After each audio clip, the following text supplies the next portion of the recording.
कृष्णा। अभी काम्यवन में हम प्रवेश किए हैं। काम्यवन बोला जाता है जहाँ पर किसी का भी कुछ भी कामना रहता है वो पूर्ण हो जाता है, ये काम्यवन है।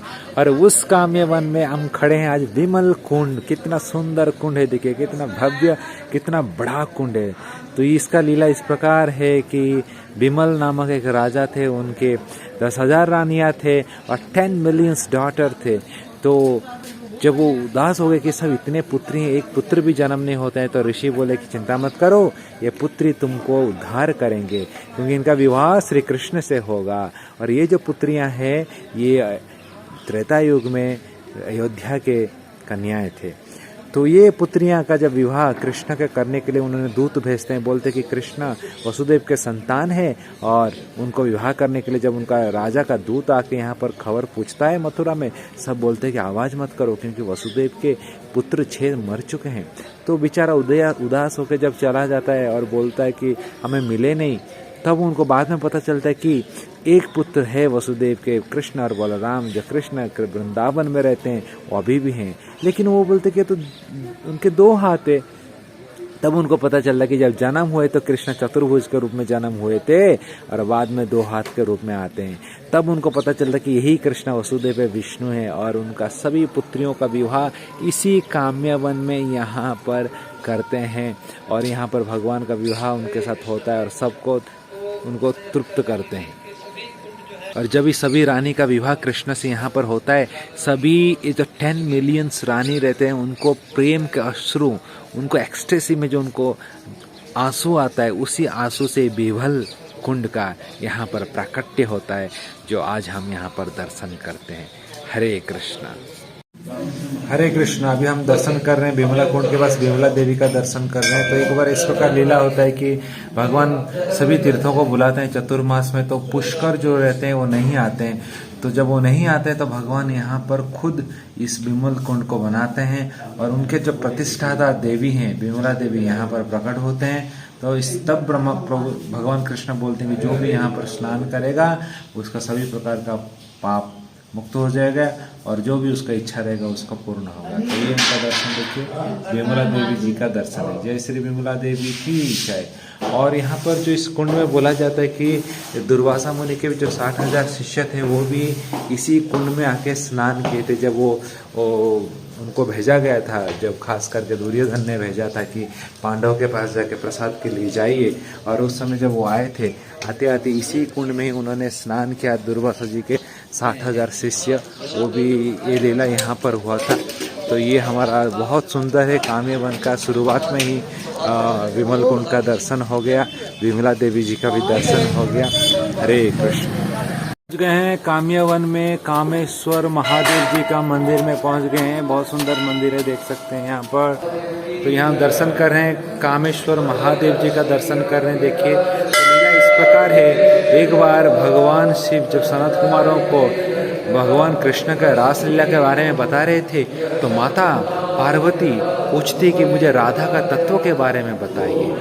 तब शिवजी थोड़ा ध्यान करते हैं, क्योंकि पहले जब माता ने पूछी थी तो भगवान कृष्ण ने मना किया था। लेकिन इस बार जब ध्यान करते हैं तो कृष्ण बोलते हैं कि बताओ। तो बोलते हैं कि पहले आपने मना किया था, इस बार कैसे आपने हाँ किया? क्योंकि अभी वो पार्वती है, पहले सती थी, मुझे पता था सती के रूप में आपको अपराध करेगी और आपका बात नहीं सुनेगी, और इसीलिए मैंने मना किया था। लेकिन अभी पार्वती के रूप में आप बता सकते हो। और जब भगवान शिवजी माता पार्वती को राधा तत्व के बारे में बताते हैं, तब पार्वती का जो इच्छा था, इतने सालों का इच्छा, वो पूर्ति हो जाता है, उनका कामना पूर्ति हो जाता है। इसीलिए इस शिवजी को कामेश्वर महादेव के नाम पे बोला जाता है। ऐसे ही सारे ब्रज में 4 दिक्पालक हैं, उसमें से जो एक दिक्पाल है कामेश्वर महादेव है। मथुरा में जो है वो भूतेश्वर महादेव है, और वृंदावन में जो है गोपेश्वर महादेव है, और गोवर्धन में जो है चकलेश्वर महादेव है। उसी तरह यहाँ पर काम्यवन में जो है कामेश्वर महादेव है। इस प्रकार ये 4 महादेव इस ब्रज को 4 दिग में यहाँ पर उनको रक्षा करते हैं, दिक्पालक के रूप में यहाँ पर रहते हैं। हरे ये तो कामेश्वर महादेव के आगे ही पंचमुखी महादेव का मंदिर भी आपको दर्शन करने को मिलेगा। बोला जाता है कि ये बहुत प्राचीन मंदिर है और यहाँ पर देख सकते हैं आप भगवान शिव जी के जो लिंग में 5 मुख हैं यहाँ पर देख सकते हैं, इसलिए उनको पंचमुखी शिव जी बोला जाता है। उनका दर्शन कर सकते हैं 1 2 3 4 और यहाँ पर देखिए 5। तो ये बहुत ही प्राचीन मंदिर है, देखने के लिए बहुत दुर्लभ है संसार में, जहाँ पर शिव जी के जो पंचमुख है इस लिंग में प्रकट हुए हैं। आप देख सकते हैं पंचमुखी शिव जी। तो देखेंगे चारों तरफ 4 है और जो बीच में है शिवलिंग वो 5। इस प्रकार ये पंचमुखी शिवलिंग का हमने यहाँ पर दर्शन किया। अभी हम पहुंच रहे हैं काम्यवन में पंच पांडव जी के मंदिर में। ये बहुत ही प्राचीन मंदिर है। आप देख सकते हैं दरवाजा को देख सकते हैं, ये पत्थर का दरवाजा पहली बार मैं अपने जीवन में देख रहा हूँ। पत्थर का दरवाजा आप देख सकते हैं जो कि यहाँ पर पहले था लेकिन अभी टूट जाने के कारण यहाँ पर मेटल के दरवाजा लगा दिए गए। और यहाँ पर विग्रहों को आप देख सकते हैं, पंच पांडव जी का विग्रह देख सकते हैं और उनकी सामने है। और इधर देख सकते हैं द्रौपदी यहाँ पर इधर है और तो बहुत सुंदर विग्रह है यहाँ पर देख सकते हैं, पंच पांडव जी का विग्रह है। तो लीला इस प्रकार की, पंच पांडव जब यहाँ पर रहते थे तो एक दिन यहाँ पर जब 5 साल पंच पांडव यहाँ पर जब अज्ञातवास में उनको जाना पड़ा, 14 साल का वनवास, यहाँ पर 5 साल यहाँ पर काम्यवन में पंच पांडव थे।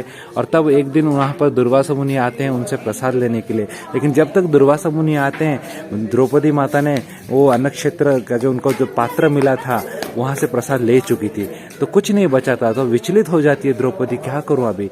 लेकिन तब कृष्ण बचाने के लिए आते हैं, बोलते कुछ तो देखो, एक दाना बचा था और उसको कृष्ण ने प्रसाद को सेवन करते हैं। जैसे ही कृष्ण प्रसाद सेवन करते हैं, पास ही में हमने देखा था विमल कुंड जहाँ पर दुर्वासा मुनि के 60,000 शिष्य स्नान कर रहे थे और सबका पेट भर जाता है। तो दुर्वासा मुनि आश्चर्य हो जाते हैं, अभी क्या करो, और सब चले जाते हैं, भाग जाते हैं। तो ये लीला यहीं पर ही हुआ था द्वापर युग में, जो कि हम देख रहे हैं पंच पांडव का जो स्थान है जहाँ पर वहाँ पर थे। तो यहाँ पर अभी प्राचीन मंदिर हम देख रहे हैं, देखिए वराहदेव का मंदिर और भूदेवी का मंदिर। जो सतयुग में भूदेवी जब गरुड़ सागर में चले गए थे तो वराहदेव ने उनको उठा के लेके आए थे। उसके बाद यहाँ पर विश्राम किए थे। वराहदेव का मंदिर देखें और यहाँ पर देख सकते हैं प्राचीन मंदिर है जो कि वराहदेव का जो पैरों का भी अभी भी देख सकते हैं यहाँ पर विग्रह, उसका पैर का जो है अभी भी वो है तो वराहदेव का। तो बहुत ही प्राचीन मंदिर है जो आप देख रहे हैं। तो यहाँ पर 4 शिवलिंग जो देख रहे हैं, बोला जाता है कि 4 युग के 4 शिवलिंग यहाँ पर दर्शन कर रहे हैं। ये भी यहाँ पर विराजमान है। तो यहाँ भी हमने इनका दर्शन। और ये जोकर का पेड़ है, इनको माना जाता है कि बलराम जी का स्वरूप माना जाता है। ये पेड़ भी हमने दर्शन किया यहाँ ही पंच पांडव जी के मंदिर के सामने।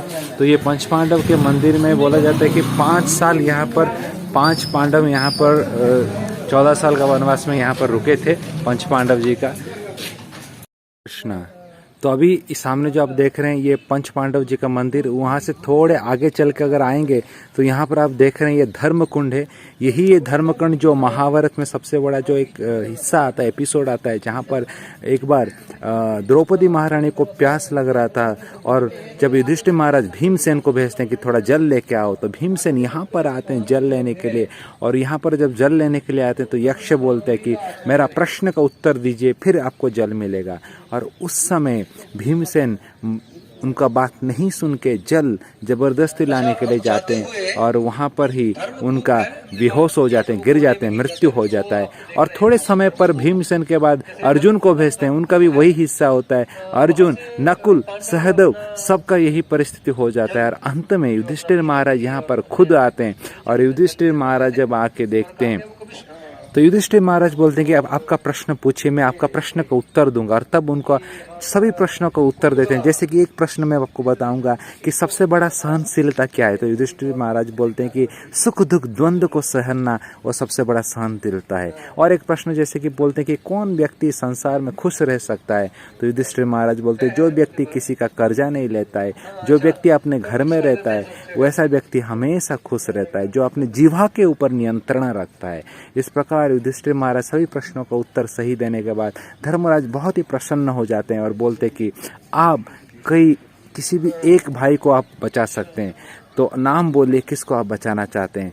तब युधिष्ठिर महाराज वहां पर बोलते कि आप कृपा करके नकुल को बचा दीजिए। और तो वो आश्चर्य हो जाते, भीमसेन जैसा वैसा शक्तिशाली भाई है, अर्जुन जैसा धनुर्धारी है, लेकिन आपने नकुल को क्यों बचाने के लिए बोले। तब युधिष्ठिर महाराज बोलते हैं क्योंकि मैं तो कुंती के पुत्र हूँ और एक मेरे माँ है जो कि माद्री है, और उनके पुत्र नकुल सहदेव है, इसलिए मैं नकुल को बचाने के लिए बोला। और बहुत ही प्रसन्न हो जाते हैं यक्ष धर्मराज, और वो सभी भाई को प्रकट कर देते हैं और फिर से जीवंत कर देते हैं और बोलते कि आप सही में धर्मराज हो। और तब बोलते हैं कि असली में जो यक्ष थे वो कौन थे, भगवान स्वयं नारायण थे, और वो प्रकट हो जाके उनको आशीर्वाद देते हैं और प्रसन्न हो जाते हैं। वो जो लीला ये द्वापर युग में यही जगह पर वो लीला हुआ था जो अभी हम देख रहे हैं काम्य वन में, इसको धर्म कुंड बोलते हैं, जहाँ पर युधिष्ठिर महाराज आए थे और ये लीला हुआ था। हरे कृष्ण। ये चल के आ रहे हैं, जो धर्म कुंड के आगे चल के आएंगे तो यहाँ पर आप देख रहे हैं ये प्रवेश कर रहे हैं वृंदा देवी जी के मंदिर में प्रवेश कर रहे हैं। वृंदा देवी, गोविंद देव जी और जगन्नाथ जी तीनों का विग्रह यहाँ पर आपको दर्शन करने को मिलेगा।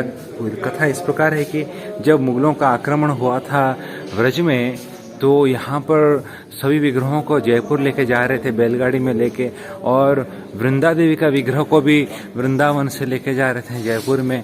और जैसे ही ये काम्यवन यहाँ पर आती है वृंदा देवी, जो कि वृंदावन उत्तर प्रदेश और राजस्थान का बॉर्डर है, तो उनका बैलगाड़ी पूरा हेवी हो जाता है। तो फिर सपने में आते हैं और वृंदा देवी बोलते हैं कि कृष्णा तो जा सकते हैं क्योंकि कृष्णा जगन्नाथ है, लेकिन मैं वृंदा देवी हूँ, मैं वृंदावन छोड़ के नहीं जाऊंगी, कृपया करके मुझे यहाँ पर आप स्थापना कीजिए। तो वृंदा देवी को यहाँ पर जो ये देख रहे हैं, दिस द ओरिजिनल डीटी, जो कि गोविंद देव मंदिर में वहाँ पर उनका पूजा हो रहा था, वहाँ से आके यहाँ पर जो पूरा वृंदा देवी यहाँ पर स्थापना हुई है, ये उनका मंदिर है। और बोला जाता है कि इनका 10 हाथ है, लेकिन श्रृंगार इस प्रकार हुआ है कि उनका हाथ दर्शन 2 ही हो रहा है। अभी ये सुंदर वृंदा देवी का दर्शन हमने किए, जो कि ओरिजिनल वृंदा देवी का जो डीटी है यहाँ पर काम्यवन में दर्शन कर सकते हैं। और फिर यहाँ पर आगे हम दर्शन कर रहे हैं राधा गोविंद देव जी का दर्शन कर रहे हैं। देखिए राधा गोविंद देव का दर्शन हुआ। फिर आगे यहाँ पर मंदिर में जगन्नाथ जी का भी दर्शन कर सकते हैं, सुंदर सा विग्रह। तीसरा मंदिर यहाँ पर हम दर्शन कर रहे हैं, जगन्नाथ जी के दर्शन कर रहे हैं, और यहाँ पर गौर निताई हैं, वो भी यहाँ पर दर्शन कर सकते हैं। इस प्रकार इस मंदिर में तीनों विग्रहों का हमने दर्शन किया, वृंदा देवी और फिर राधा गोविंद देव और जगन्नाथ और गौर निताई। हरे कृष्ण। वृंदा देवी का दर्शन यहाँ पर बोलते हैं कि ब्रज में अगर वास करना है तो वृंदा देवी का कृपा चाहिए, तभी ब्रज में वास मिलता है। और ये जो वृंदा देवी का विग्रह को देख रहे हैं, ये वज्रनाभ ने खुद तुलसी पौधे का जो लकड़ी है उससे उनका विग्रह को बनाए थे वज्रनाभ। तो ये विग्रह का हम दर्शन कर रहे हैं। और वृंदा देवी जो है भगवान राधा कृष्ण का जो लीला कैसे कहाँ पर होगा, उनका वो मैनेजिंग डायरेक्टर है, वो लीला का प्लानिंग करती है और तब जाकर लीला होता है। तो ये जो देख रहे हैं वृंदा देवी का घर है, और जो वृंदा कुंड है नंदगांव के पास, वो वृंदा देवी का ऑफिस है। इस प्रकार वृंदा देवी का ये महत्व है। आइए उनका कृपा याचना करते हैं, प्रार्थना करते हैं। तो बोला जाता है कि अगर ब्रज में वास चाहिए तो 5 जन का कृपा चाहिए। एक है गोपेश्वर महादेव, ब्रज के धूल, यमुना माता, गोवर्धन, और जो 5वां है वृंदा देवी है। इन 5 का कृपा अगर होता है तभी जाके किसी को ब्रज में निवास मिलता है। आइए से वृंदा देवी को प्रार्थना करते, जय श्री वृंदा देवी की जय।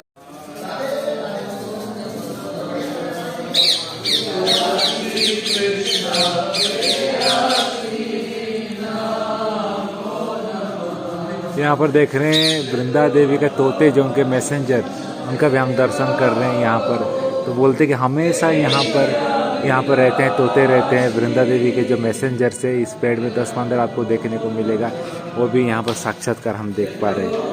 अभी हम वृंदा देवी के मंदिर के बाहर जैसे ही आ रहे हैं, यहाँ पर बैलगाड़ी आप देखिए। इसी बैलगाड़ी में वृंदा देवी वृंदावन से गोविंद देव मंदिर से जब आ रही थी, देखिए बैलगाड़ी नीचे धस गया, देखिए नीचे। तो इतना हैवी हो गई कि आगे नहीं गई बैलगाड़ी।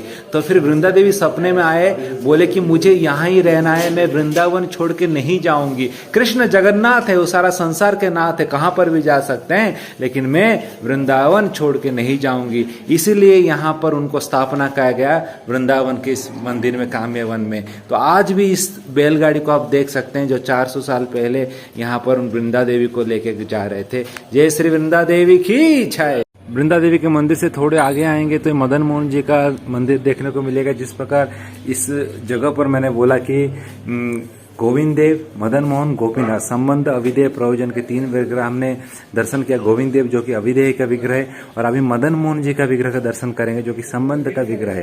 क्योंकि जब मुगलों का आक्रमण हुआ था, यहाँ से विग्रहों को लेके जा रहे थे बैलगाड़ी में, तो पहला जो स्टॉप था वो राधा कुंड था।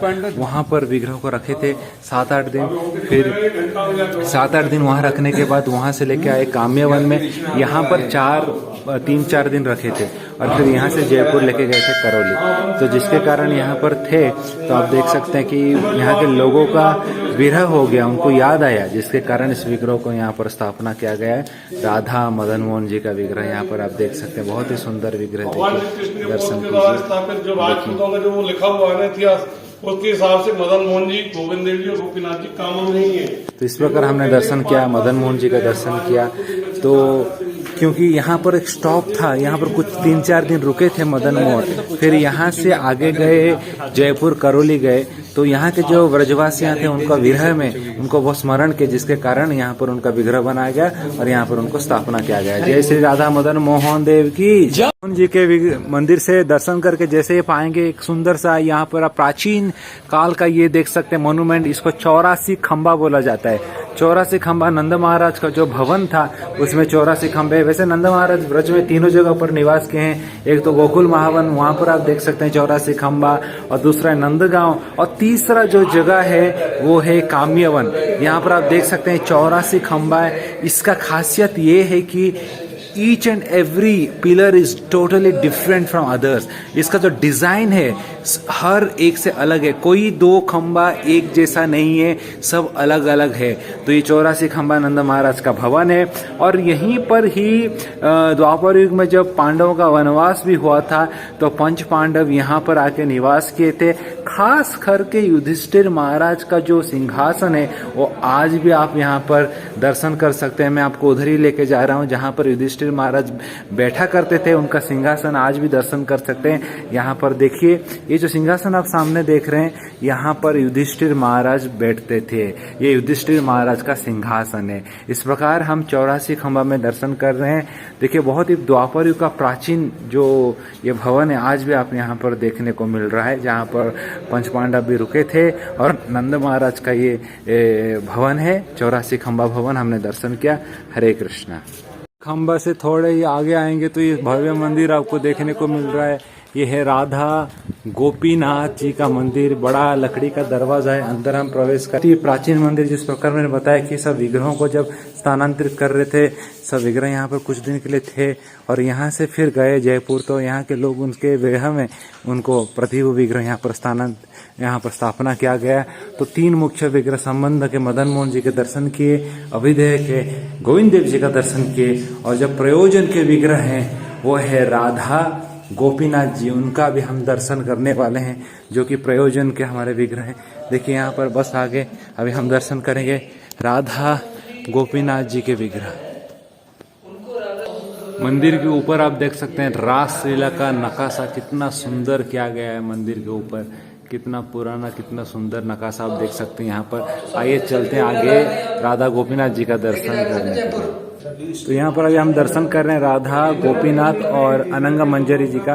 लीला आपको पता रहेगा, जब जैसे राधा रानी थोड़ा छोटी थी तो जानवी माता जी बोले कि हम बड़ी राधा रानी को स्थापना करेंगे पूरी से, और जब उनको लेके आया गया तो गोपीनाथ उनके सपने में आए और बोले कि ये एक्चुअली अनंगा मंजरी है। लेकिन राधा रानी चाहती थी कि इस मंदिर में अनंगा मंजरी को उनके जगह पर देने के लिए। तो यहाँ पर जो बाएं तरफ है कृष्ण के वो है अनंगा मंजरी है, और जो दाएं तरफ है राधा रानी है। ये राधा गोपीनाथ जी का हमने मंदिर यहाँ पर दर्शन किया। जय श्री राधा गोपीनाथ जी की जय। कृष्णा, अभी हम यहाँ पर दर्शन करके जो गोपीनाथ मंदिर से थोड़ा आगे आए, दर्शन करके आए हैं, तो यहाँ पर अभी पहुँचे हैं, गया कुंड पर पहुँचे हैं। तो बोला जाता है कि व्रज में जो ये गया कुंड है काम्यवन में, ये आदि गया है, मतलब दिस इज द ओरिजिनल गया। और इसका जो एक्सपांसन है, जो बिहार में आप जो गया देखते हैं, वो इसका एक्सपांसन है। तो ये ओरिजिनल गया है, जो कि उसका मेन स्रोत ये है। तो ब्रज में जो भी पितरों का अर्पण पिंडदान करते हैं, तो यहाँ पर ब्रजवासी आके पितरों का पिंडदान करते हैं। नंद बाबा भी आके यहाँ करते थे। तो आज भी ये गया का जो कुंड है, गया कुंड इसको बोला जाता है, आज भी ये यहाँ पर है। और यहाँ का जो जल देखेंगे बहुत ही निर्मल है, बहुत ही स्वच्छ है। यहाँ पर जल अभी भी देख सकते हैं, बहुत सुंदर गया कुंड है। और आसपास में इसका परिक्रमा जब करेंगे, बहुत सारा कुंड आसपास में है बोला जाता है, गया कुंड के चारों तरफ। तो ये हम दर्शन कर रहे हैं गया कुंड। हम गया कुंड से थोड़े आगे आते हैं तो यहाँ पर रामेश्वरम धाम है। सेतुबंध लीला आप सामने देख सकते हैं, बहुत ही सुंदर लीला है। अगर आप सामने देखेंगे तो खेती के ऊपर देखिए बड़ा बड़ा पत्थर आपको दिखाई दे रहा है। तो यहाँ पर इस प्रकार लीला एक बार हुआ था, आप देख सकते हैं, बड़ा बड़ा पत्थर दिख रहा है आपको। और इस प्रकार कृष्णा यहाँ पर एक बार गोपियों के साथ थे। यहाँ पर सेतुबंध सरोवर है और उस समय बहुत सारे बंदर आते हैं, तो कृष्णा उनके साथ नाच रहे थे, खेल रहे थे। और सब बंदरों को देख के गोपियां सब भगवान राम और हनुमान जी के लीला को स्मरण करते। तो कृष्णा उसी समय बोलते कह रहे, मैं ही वही राम हूँ जिसके धनुर से सारे त्रिसंसार डर रहे थे। तब ललिता सखी बोलता, अरे कुछ भी आप बोल रहे हैं, झूठ बोल रहे हैं। अगर सच में आप राम है तो कृपया करके हमको भगवान राम जी का थोड़ा कुछ शक्ति तो दिखाओ। और तुरंत तब कृष्णा बांसुरी बजाते हैं और सैकड़ों बंदर वहां पर प्रकट हो जाते हैं। और सबका मदद से लेके वो उत्तर नॉर्थ से लेके साउथ आप जो देख रहे हैं यहाँ पर वो सेतुबंध बनाते, पत्थर अभी भी आप देख रहे हैं। पहले यहाँ पर सरोवर था, उस सरोवर के ऊपर ये सब पत्थरों का ब्रिज बनाते हैं। और फिर कृष्णा एक रामेश्वर, शिव जी का रामेश्वर महादेव को नॉर्थ में, उत्तर में वहाँ पर उनको इंस्टॉल करते हैं, पूजा करते हैं। और फिर पार करके इधर आते हैं दक्षिण में, साउथ में लंका, जिससे एक छोटा सा टीला बनाते हैं लंका का प्रतीक में। इस प्रकार एक सुंदर लीला, सेतुबंध लीला यहाँ पर भगवान कृष्ण ने किया था, जो कि आज भी हम यहाँ पर दर्शन कर सकते हैं। रामेश्वरम धाम सेतुबंध की इच्छा है। सेतुबंध पार करके हम जब इधर आ रहे हैं, देख रहे हैं अशोक वाटिका, जो कि भगवान कृष्ण ने स्वयं बनाया था। यहाँ पर आप देख सकते हैं हनुमान जी का एक सुंदर मंदिर है। यहाँ पर हनुमान जी का पूजा हो रहा है, क्योंकि हनुमान जी यहाँ पर आए थे अशोक वाटिका में माता सीता को लेने के लिए। तो यहाँ पर हनुमान जी का भी विग्रह आप देख सकते हैं। और फिर हम आगे देखेंगे, यहाँ पर सीता माता का भी विग्रह देखेंगे। हनुमान जी जो सीता माता को बोल रहे हैं कि आप मेरे साथ चलिए। तो यहाँ पर देख सकते हैं अशोक वाटिका कितना सुंदर है। यहाँ पर देख सकते हैं सीता माता यहाँ पर बैठी है अशोक वाटिका में, और हनुमान जी आके उनको रिक्वेस्ट कर रहे हैं कि कृपा मेरे साथ चलिए, प्रभु राम जी के पास मैं आपको लेके जाता हूँ। लेकिन सीता माता मना करती है और बोलती कि मेरे प्रभु आएंगे तभी मैं उनके साथ जाऊंगा। तो ये सुंदर जो लीला मैंने आपको बताया, ये सेतुबंध जब भगवान कृष्ण बनाते हैं तो इस पार आके ये सुंदर सा अशोक वाटिका लंका का टीला भी बनाते हैं, ताकि पूरा लीला पूरा भगवान यहाँ पर प्रदर्शन करते हैं। तो उस साइड जो उत्तर के तरफ हो गया रामेश्वरम धाम, और उधर से पार करके जब आते हैं लंका में ये अशोक वाटिका। आज भी आप आएंगे तो देखेंगे विभिन्न प्रकार के यहाँ पर पेड़ देखने को मिलेगा, पीलू, खजूर, केला, और बहुत प्रकार के पक्षियों का भी यहाँ पर साउंड आपको सुनने को मिल रहा है। देखिए ऐसा प्रतीत हो रहा है कि ये अशोक वाटिका आज भी यहाँ पर विराजमान है और बहुत सुंदर दृश्य यहाँ पर है। हरे कृष्ण। के थोड़े आगे आएंगे, उत्तर की तरफ आएंगे, यहाँ से सेतुबंध चालू हुआ था। तो यहाँ देख सकते हैं कृष्ण भगवान ने रामेश्वर महादेव जी का लिंग का भी स्थापन यहाँ पर किया है। मंदिर हम देख रहे हैं, श्री राम सेतुबंध रामेश्वरम महादेव। आइए दर्शन करते हैं रामेश्वरम महादेव। जिस प्रकार रामचंद्र सेतु बनाने से पहले रामेश्वर महादेव जी का पूजा किए थे, उसी प्रकार यहाँ पर भी सेतु बनाने से पहले भगवान कृष्ण ने रामेश्वर महादेव जी का यहाँ पर पूजा किए थे। तो आज हम दर्शन कर रहे हैं वहाँ पर। देखिए रामेश्वर महादेव का शिवलिंग भी यहाँ पर दर्शन कर सकते हैं। ये देखिए दर्शन कीजिए, ये रामेश्वरम महादेव है जिनको भगवान कृष्ण ने स्वयं पूजा किए थे ये राम सेतु बनाने से पहले। जय श्री रामेश्वरम भगवान की जय। और रामेश्वरम महादेव में प्राचीन हनुमान जी का भी मंदिर है, यहाँ पर देख सकते हैं। थोड़े आगे आएंगे तो यहाँ से देख सकते हैं जो सेतु देख सकते हैं जो कि भगवान कृष्ण ने बनाया था। आज भी यहाँ पर ये सेतुबंध आप देख सकते हैं कितना सीधा दिख रहा है। तो बोला जाता है कि लीला इस प्रकार है, एक बार यहाँ पर गोपियाँ सब राम जी का लीला कर रहे थे और उस समय कृष्ण बोले कि अरे मैं ही वही राम हूँ। और जिस राम ने त्रेता युग में लीला किया था द्वापर युग में, मैं ही वही राम हूँ, कृष्ण हूँ। तो गोपियाँ बोले आप तो बड़े बड़े बात करते रहते हैं, सही में अगर आप राम है, छोटा सा सेतु बना के देखे। कृष्णा बोले अभी बनाता हूँ। तो कृष्णा जैसे ही बांसुरी बजाए, सैकड़ों के बंदर वहाँ पर आ गए और सब लोग मिलके पत्थर डाल के, यहाँ पहले पानी होया करता था, बड़ा सरोवर था, उसके ऊपर से पूरा ब्रिज बना देते हैं। वहाँ से हम देखें रामेश्वरम, यहाँ से देखेंगे ये लंका है, तो ये सेतु बना देते हैं और कृष्ण उसके ऊपर चल के जाते हैं और वो लंका टीला के ऊपर जाते हैं। तब गोपियाँ मानते हैं हाँ हाँ हाँ सही में आप ये राम है। तो ये सुंदर लीला यहीं पर हुआ था। देखिए आज भी आप देख सकते हैं इस सेतु को निर्माण किया गया भगवान कृष्ण ने, जो द्वापर युग में निर्माण किए थे बंदरों का मदद से। कितना स्ट्रेट पूरा ये पत्थर आज भी आप देख सकते हैं सीधा जा रहा है। रामेश्वरम महादेव में हमने दर्शन किया, उधर से आगे आगे बढ़ते बढ़ते जा रहे हैं। यहाँ पर देख सकते हैं पत्थर सब पूरा सीधा जा रहा है और ये सेतु कनेक्ट होता है उधर, उसको बोलते हैं लंका टीला बोलते हैं। तो उस लंका टीला को कनेक्ट करता है। ये देखिए सब पत्थर है। तो पहले यहाँ पर बहुत बड़ा एक झील जैसा था, उसके ऊपर ये भगवान ने ये सेतु बनाया। तब सब जितने सारे बंदर आए, भगवान को चरणों को स्पर्श करते हुए ये पत्थरों को यहाँ पर डाले और ये पत्थर डाल के यहाँ पर सेतु बनाए। इसके ऊपर अभी झाड़ भी हो गया, बहुत सारे कांटे का पेड़ उग गया है और सामने जो देखें ये लंका का टीला है। तो इस प्रकार सेतु यहाँ पर समाप्त होता है और यहाँ पर आप देखेंगे तो सेतु जैसे यहाँ समाप्त होता है, यहाँ पर एक टीला शुरू होता है। ये सामने जो टीला है ये लंका है, रावण का नगरी है।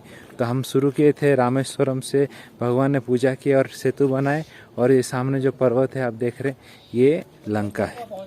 तो अभी हम पहुंच गए यहाँ पर लंका पे। देखिए सब लोग भक्त लोग यहाँ पर हैं। तो ये लंका है और यहाँ पर ये राम जी का सेतु यहाँ पर समाप्त होता है। जय श्री रामचंद्र भगवान की। ना सेतु वन से थोड़ा आगे आएंगे तो यशोदा कुंड आता है। ये जगह बोला जाता है कि यशोदा माता के जो पिता माता है सुमुख गोप और उनके जो माँ थे पतला देवी, उनका ये वास है, यहाँ पर रहते थे। ये यशोदा कुंड है। बचपन में यशोदा माता यहाँ पर स्नान करती थी। और कथा इस प्रकार का है कि एक बार एक बड़ा वैश्य था जो कि व्यापारी करता था और ब्राह्मणों का पूजा करने के कारण अगला जन्म में महिष्पति के राजा सुभोजित होकर जन्म लिया। लेकिन इतना बड़ा राजा होने के कारण भी उसका कोई संतान नहीं हो रहा था, इसलिए बहुत दुखी था। और तभी लोमहर्ष मुनि के पास गए और उनका पूजा किए और उनका कृपा से उन्होंने बोले कि आप जाके यशोदा कुंड में स्नान करो, तब आपको एक पुत्र संतान प्राप्त होगा। क्योंकि आप अगला जन्म में जब आप थे, बहुत बड़े व्यापारी थे, तब आपने एक बार बहुत प्यास लग रहा था और पानी पी रहे थे और उसी समय गौ माता भी आपके पास आई थी पानी पीने के लिए, लेकिन आपने उनको पिलाया नहीं, जिसके कारण ये अपराध हो गया गौ माता के प्रति और आपका कोई संतान जन्म नहीं हो रहा है। इसलिए आप अगर यशोदा कुंड में स्नान करते, ये कुंड देखिए सामने जो दिख रहा है अभी सूख गया समय का प्रभाव से, ये यशोदा कुंड था पहले। यहाँ पर अगर आप स्नान करते हैं तो इस यशोदा कुंड में स्नान करते तो आपका सभी पाप गौ माता के प्रति जो है उससे मुक्त हो जाएंगे और आपका फिर से पुत्र संतान जन्म होगा। उसी तरह राजा सुभोजित ने यहाँ पर स्नान किए और सभी पाप से मुक्त होने के बाद उनका पुत्र संतान जन्म हुआ। तो ये यशोदा कुंड है जहाँ पर स्नान करते मात्र ही सभी प्रकार के पापों से हम मुक्त पा जाते हैं। ये यशोदा कुंड के पास यशोदा माता का मंदिर हमने दर्शन किया, बहुत सुंदर मंदिर है। देखिए विग्रहों का दर्शन किया, फिर मंदिर का परिक्रमा हम करेंगे। और पीछे जो मंदिर है चामुंडा देवी का मंदिर है। तो इस प्रकार यहाँ पर बहुत प्राचीन मंदिर है, देख सकते हैं। बहुत सारा जो प्राचीन काल के जो विग्रहों का यहाँ पर दर्शन भी कर सकते हैं। बिमल कुंड से और थोड़ा आगे आएंगे, एक 15-20 मिनट का रास्ता है, तो हम पहुँचते हैं यहाँ पर सुरवी कुंड पर। ये बहुत ही सुंदर कुंड है। बोला जाता है कि सुरवी माता जब वृंदावन में जब इंद्र का जब लीला हो जाता है उसके बाद सुरवी माता भगवान कृष्ण को स्थान मांगती है। तो एक तो स्थान मिलता है गोवर्धन में सुरवी कुंड के पास, और यहाँ काम्यवन में भी सुरवी माता को स्थान मिलता है। तो यहाँ पर सुरवी माता भी निवास करती है। तो ये जो कुंड आप देख रहे हैं सुरवी कुंड है सामने। तो देखिए यहाँ पर बहुत सुंदर कुंड है, दर्शन कर सकते हैं। यहाँ पर आज भी यहाँ पर जल है। तो ये जो कुंड आप देख रहे हैं ये सुरवी कुंड है और यहाँ पर प्रबोधानंद सरस्वती जी का भजन कुटीर भी है। तो जिन्होंने जो कि गोपाल भट्ट गोस्वामी के अंकल थे, बाद में चैतन्य महाप्रभु को मिलने के बाद वो गौड़िया वैष्णव बन गए और यहाँ पर रह के उन्होंने भजन किया। बाद में उन्होंने समाधि लिया कालिया घाट में वृंदावन में। तो उन्होंने बहुत सारा पुस्तक ऐसा गौड़िया वैष्णव पुस्तक लिखा है, भगवान को ग्लोरीफाई करते हुए बहुत सारा पुस्तक लिखा है। बहुत ही प्राचीन मंदिर यहाँ पर सब देख सकते हैं।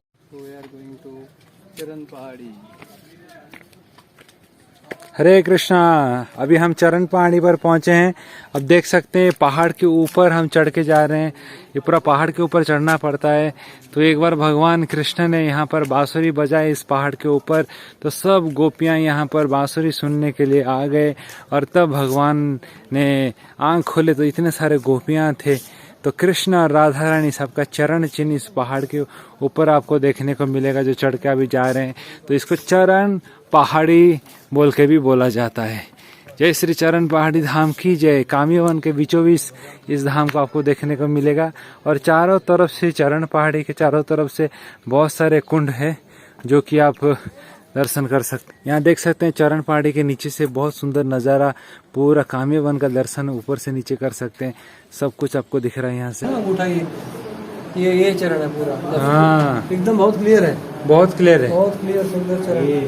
तो यहाँ पर हम देख रहे हैं भगवान कृष्ण का चरण देख रहे हैं। बड़े दिखते हैं चरण चिन्ह यहाँ पर हम देख सकते हैं। पीछे कृष्ण का लेफ्ट है, राइट है, ये दोनों काफ का है। और यहाँ पर एक सुंदर राधा कृष्ण का मंदिर भी आप दर्शन कर सकते हैं। हमने देखा चरण पहाड़ी में भगवान कृष्ण के चरण चिन्ह दिखा रहे। भगवान धामेश्वर महादेव धाम का रक्षा वाल करते हैं, वो भी यहाँ पर है। और बाहर देखेंगे कितना सुंदर नज़ारा, थोड़ा देखिए, पूरा काम्यवन आपको यहाँ से दर्शन होता है। तो यहाँ पर जो हम देख रहे हैं लीला, बहुत सारा लीला यहाँ पर हुआ है। बोलते हैं एक लीला है, लुका छुपी खेल रहे थे यहाँ पर और भगवान छिप जाते हैं। तो सब गोपियाँ राधा रानी ढूंढ रहे थे, भगवान को नहीं मिलते हैं। तो फिर वो ध्यान करने लगते हैं, तो कृष्ण तुरंत आ जाते हैं और अपना बांसुरी बजाते हैं। और जब वो बांसुरी का ध्वनि सुन रहे हैं, सब गोपियाँ राधा रानी आ जाते हैं। और उसी समय पत्थर पिघलना लगता है और कृष्ण का पैरों का निशान उस पत्थर के ऊपर आ जाता है जो हमने दर्शन किया। इसलिए इसको चरण पहाड़ी बोल के बोला जाता है। बहुत ही रमणीय दृश्य है, चारों तरफ से देख सकते हैं। पूरा व्रज का काम्यवन का नज़ारा आप यहाँ से देख सकते हैं। ये पूरा पहाड़ के ऊपर चढ़ के आपको आना पड़ता है, 10-15 मिनट लगेगा, ऊपर चढ़ के आना पड़ेगा। और ये सुंदर मंदिर है। और ये जो मंदिर है यहाँ पर अभी हमने दर्शन किया। जय श्री राधे। अभी हम जैसे चरण पहाड़ी से थोड़े आगे आते हैं तो ये फिसलनी शिला है, बहुत ही सुंदर जगह है। यहाँ पर भगवान कृष्ण, राधा रानी, गोपियाँ सब फिसलते थे पत्थर के ऊपर। आज भी वो शिला आप देख सकते हैं, जिस शिला के ऊपर भगवान कृष्ण स्वयं फिसले हैं। और बहुत सारे गौड़ीय वैष्णव के आचार्य, संत भी आके यहाँ पर फिसले हैं। इस शिला के ऊपर लीला हम देख सकते हैं। लीला इस प्रकार का है, एक सुंदर स्टोरी कहानी इसके ऊपर है। एक बार एक ब्रजवासी था, तो उन्होंने उनके गुरु ने उनको बोला कि जप करो कृष्णचंद्र बोल के। तो वो कृष्णचंद्र बोल के जप करते करते फिसल गया उनका जीवा और नाम हो गया कृष्णचंद्र से किशन चंद्र, किशन चंद्र से फिसल चंद्र, और ऐसा जप कर रहे थे। तो एक दिन राधा रानी पूछती कृष्ण भगवान को कि ये किसका नाम जप कर रहे हैं? तो कृष्ण बोलता अरे बिल्कुल ये मेरा नाम जप कर रहा है। तो राधा रानी बोलते लेकिन आपका नाम कृष्णचंद्र है, ये फिसल चंद्र क्यों बोल रहा है? तो कृष्ण बोलते कि अरे मेरे मैया यशोदा ने मुझे बचपन में फिसल चंद्र नाम दिया था, क्योंकि मुझे तो इतना सुंदर श्रृंगार करते थे लेकिन मैं गोबर में फिसल जाता था और बछड़ों का पूंछ को पकड़ता था तो बछड़े मुझे खींच खींच के ले जाते थे, तो मैं ऐसा फिसल कर गिरता था। तो मतलब यशोदा माता बोलती थी तू कृष्ण चंद्र नहीं है, तू फिसल चंद्र है। इस प्रकार भगवान कृष्ण बोलते कि ये मेरा ही नाम है फिसल चंद्र, इसलिए मैं उसको पूर्ण कृपा दूंगा। तो आज यहाँ पर देख सकते हैं इस फिसलन शिला आज भी यहाँ पर है। तो यहाँ पर कितने सारे भक्त देश विदेश से आके यहाँ पर फिसल रहे हैं, देख सकते हैं। तो 7 बार अगर यहाँ पर कोई फिसलता है तो बोला जाता है कि इस जन्म मृत्यु का चक्र से वो मुक्त हो जाता है। उसी को प्रतीक करते हुए सब भक्त चारों तरफ से आके यहाँ पर फिसलते हैं। और फिसलते समय एक सबसे इम्पोर्टेंट चीज है कि बच्चों की तरह मनोभाव आपको करके फिसलना पड़ता है, तभी जाके ये काम करता है। हरे कृष्णा। जय श्री फिसल चंद्र भगवान की जय।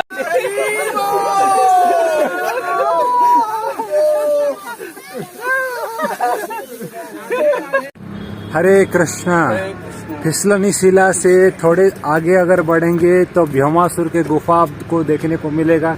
अभी हम लोग भीमासुर गुफा जा रहे हैं। तो एक बार की लीला इस प्रकार है कि कृष्ण और अपने ग्वालपालों के साथ खेल खेल रहे थे। 84 खेला बोलते, चोर पुलिस का खेल। तो इसमें 3 पार्टी थे, एक पार्टी पुलिस, दूसरा पार्टी चोर, तीसरा पार्टी जो भेड़ बने थे, मतलब शिप्स बने थे। तो उनको चोर चुराएगा और प्रोजेक्ट पुलिस पकड़ेगा। और कृष्णा बने थे हमारे जज बने थे, मधुमंगल बने थे प्रोजिक्यूटर। तो इस प्रकार खेल चल रहा था। और उसी समय ये जो भीमासुर नामक राक्षस था वो चोर बन जाता है और सभी जो जितने भी सब शिप्स थे सबको चुरा के लाके इस गुफा में छुपा रहा था। तो इस प्रकार वो अपना काम कर रहा था।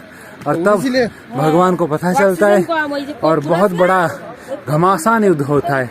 और जब युद्ध होता है भीमासुर अपना आकार आकाश की तरह बहुत बड़ा विराट कर देता है और इस चट्टान के ऊपर गिरते लपटते युद्ध होता है। और अंत में भगवान कृष्ण भीमासुर को वध कर देते हैं और जितने सारे उनके ग्वालपालों को उसने चुराया था सबको मुक्त करते हैं और यहाँ से लाते हैं।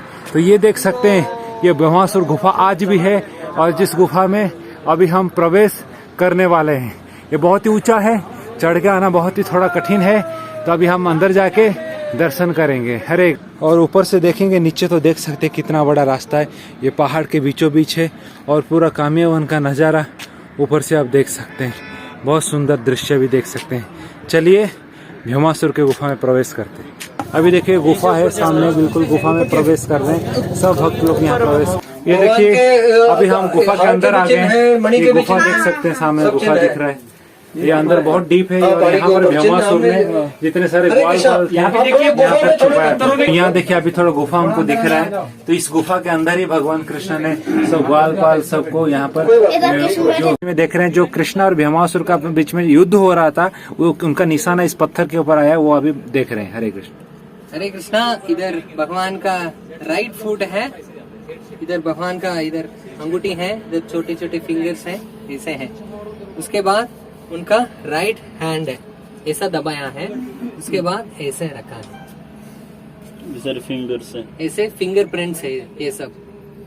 सारे गमा पद हरे कृष्णा। तो हमने देखा किस प्रकार भगवान श्री कृष्ण जब भीमासुर के साथ युद्ध करते हैं, देखिए उनका चरण चिन्ह और हाथों का चिन्ह इस पत्थर के ऊपर आया है जो कि अभी हमने दर्शन किया। और ये जो देख रहे हैं पूरा चरण पहाड़ी इसको बोला जाता है। बहुत ही सुंदर दृश्य है। यहाँ सूरज अस्त हो रहा है और यहाँ से ऊपर से पूरा काम्यवन आप देख सकते हैं। बहुत ही रमणीय स्थान है।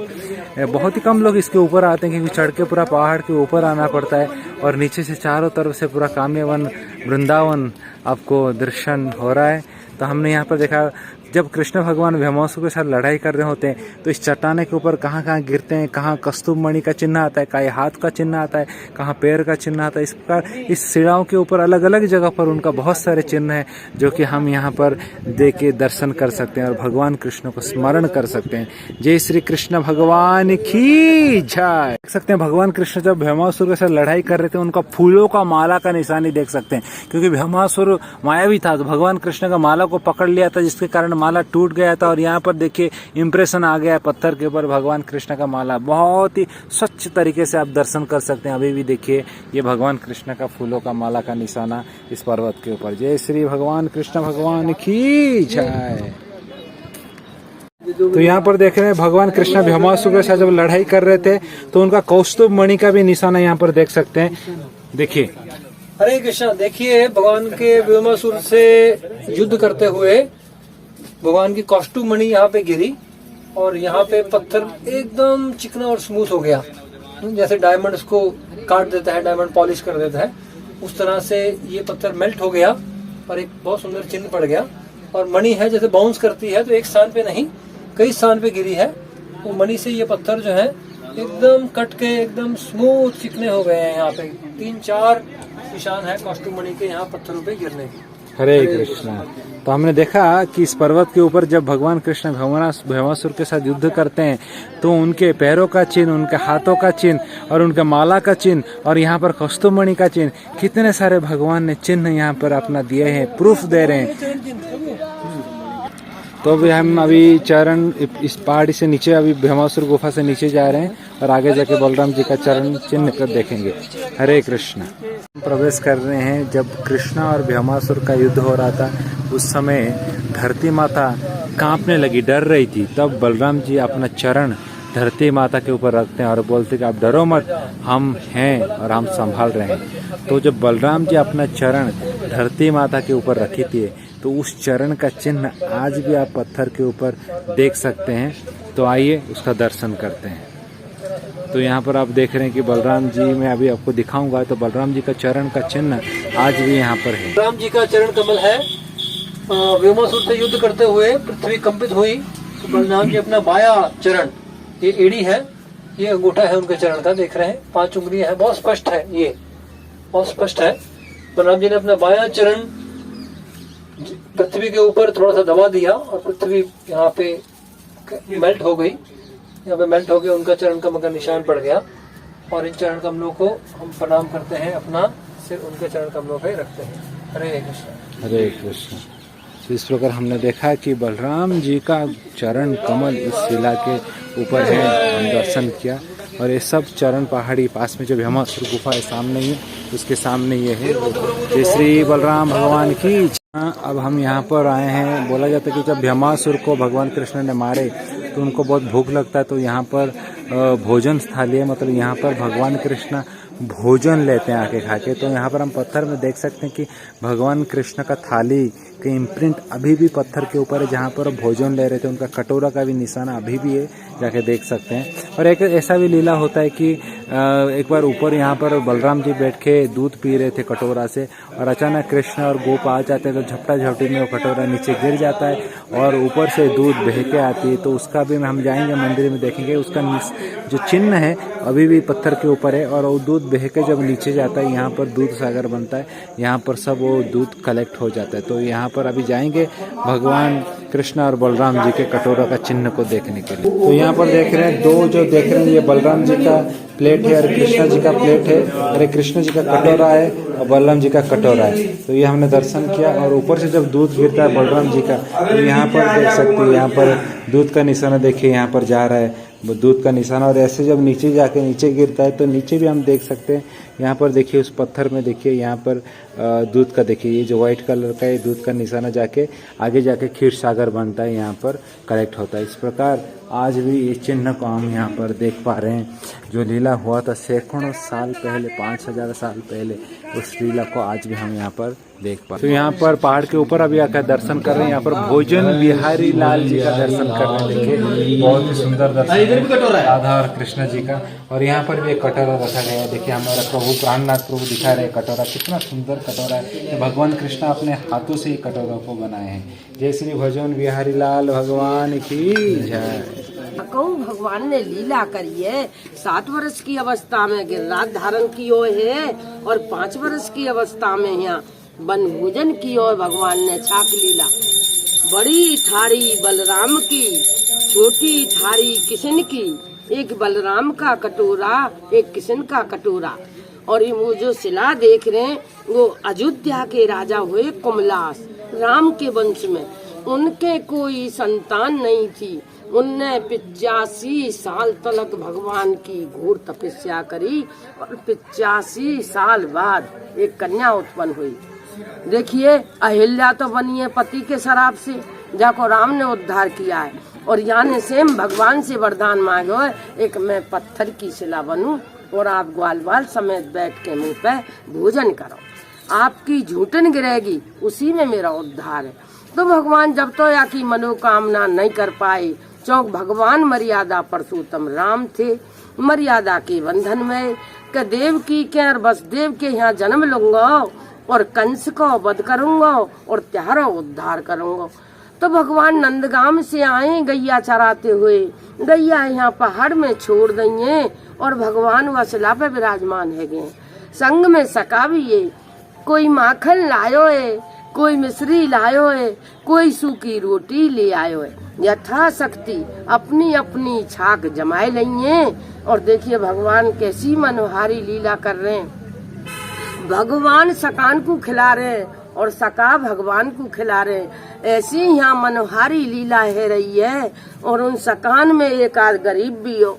जब मैं मधु मंगल तो नेहात गरीब था, कोई पड़ोसी से 3 दिना की खट्टी छाछ मांग के लायो हांडी में, और भगवान के संकोच के मारे छिपके पीवे लगे।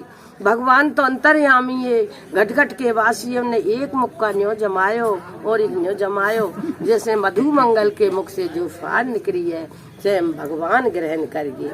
जो भगवान को माखन मिश्री हो, वो तो मधु मंगल के ग्रहण है गयो, और जो मधु मंगल की खट्टी छाची वह स्वयं भगवान ग्रहण करेंगे। ऐसी यहाँ मनोहारी लीला है रही है। ऊपर से ब्रह्मा जी देख रहे, ये की कैसो भगवान है जो ग्वारिया गमार सबकी झूठन खारो।